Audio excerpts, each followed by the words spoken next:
Hi, I'm Amy Hutcherson, and welcome to my podcast about history. Today, we're specifically focusing on history in the 1880s. Ooh. So, the main topic we're focusing on is the importance of various internal and external factors that played a role in the creation of the Domain of Canada and the expansion of its territory. Now, we have three subcategories. The first one being the construction of the Transcontinental Railroad, the second one being the Northwest Mounted Police, and the third one being the search of the Northwest Passage. And here with me today, I have a special guest. My name is Jaquavius Johnson, and I am a historian. Nice to meet you, Jaquavius. Thank you. So, I'm going to ask you some questions about the Transcontinental Railroad. Yes. Why exactly was it made? The Transcontinental Railroad was made by connecting the already existing East U.S. Railroad to the West Coast Transcontinental Railroad, which was originally known as the Pacific Railroad.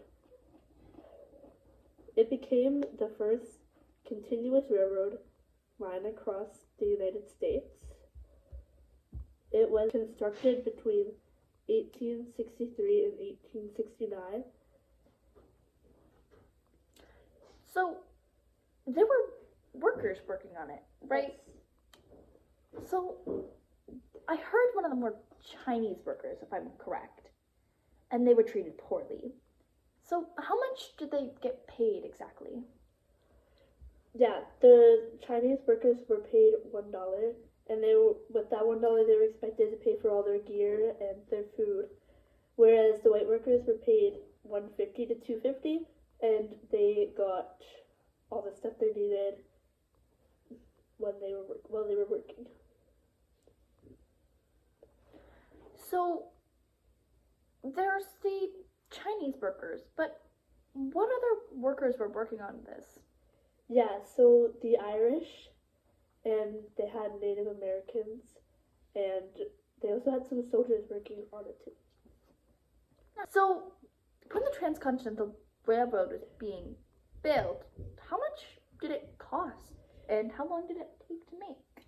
Yeah, so it costed at the time around $52 million, which now is well over $1 billion.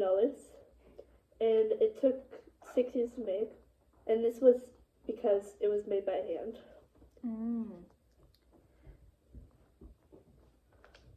So, next topic. Northwest Mounted Police. Yes. And I have some questions for you. So, what exactly are the Northwest Mounted Police? Well, as far as I know, the Northwest Mounted Police, or the NWMP, was the forerunner of Canadians' iconic Royal Canadian Mounted Police, which were created after Confederation to police the frontier territories of the Canadian West. The Northwest Mounted Police ended the whiskey trade on the southern prairies and the violence that came with it. They helped the federal government and brought order to the Klondike Gold Rush. The Northwest Mounted Police pioneered the enforcement of federal law in the West and the Arctic from 1873 to 1920. It's very interesting. And why exactly were the Northwest Mounted Police created? Well, the federal policing body at the time was Dominion Police, whose main role was to guard the Parliament buildings. As such a small organization, it didn't have the size and structure to police the Northwest Territories, sadly. To fill this gap, the Parliament passed an act that allowed for the creation of the Northwest Mounted Police on May 23rd, 1873. And why did the Northwest Mounted Police end? The living conditions of the Northwest Mounted Police on the prairies were were Spartan, bare, and often uncomfortable, and only slowly improved over the course of the century. By 1896, the government planned to pass policing responsibilities to the provinces and ultimately disband the Northwest Mounted Police. And honestly, if I was part of the Northwest Mounted Police, I would not want to live there either. Yep. So, last topic of the day, Yes. the search for the Northwest Passage. So, what exactly is the Northwest Passage? Thank you. The Northwest Passage is a water route through the island of northern Canada, and it is connecting the Arctic and Pacific Ocean. And basically, it was a treasure to explorers because they were trying to find a shorter shipping route between Europe and Asia, and they have been searching for a while. So, I heard that specifically the Northwest Passage was between, obviously, the Atlantic and the Pacific Ocean, but through a group of sparsely populated Canadian islands known as the Arctic Archipelago. So, what was the significance of the search for the Northwest Passage?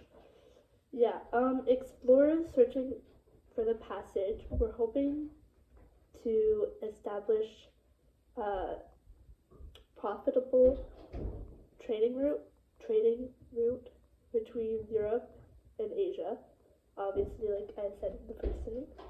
And their goal was to shorten the time and cost of sailing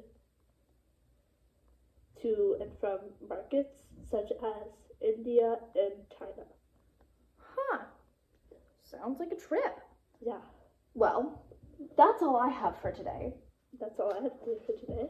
Thank you for visiting. Thank you for having me. I hope you have a wonderful night or day or whatever.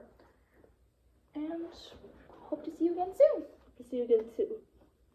What? Oh my gosh, what? Hey, no, we just actually need to have this. Oh, my phone's dying. My name's DeQuavius. Oh, I forgot it. Yes, my bad. DeQuavius Johnson. And my. It's gonna be great this last. You wanna look your nose? I don't have a name. Figure it out. Your name is Jeremiah. Jeremiah, great. No, Jemima, like the, like Aunt Jemima. Is it recording? Yes. It'll be. I need my juice box. No, you don't! Yacht. Okay, you restart. All right, I'm ready. 3, 2,